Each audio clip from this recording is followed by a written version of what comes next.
Kinumpiska ng mga otoridad ang nasa 200,000 pisong halaga ng mga buhay na manok sa checkpoint sa Tagudin, Ilocos Sur. Hindi raw kasi dumaan sa inspeksyon ang truck na may karga nito. Makibalita tayo kay CJ Turida ng RTV Balitang Amyanan.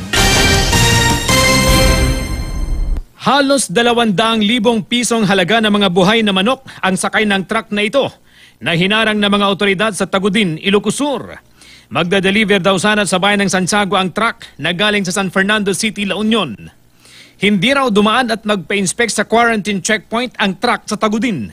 Lalo na pag mga livestock ang dala nila, they have to stop by the animal quarantine for inspection. Importante kasi yun eh. Kasi may binabantayan tayong African swine fever.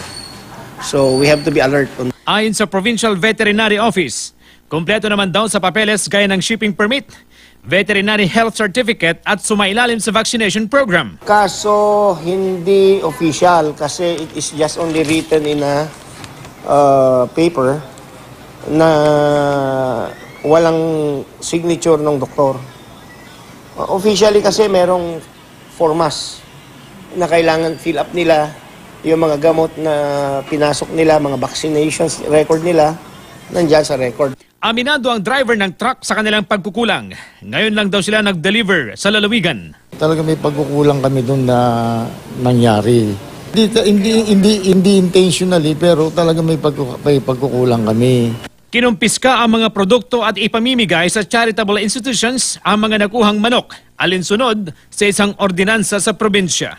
CJ Torida, Nagbabalita, Pilipinas.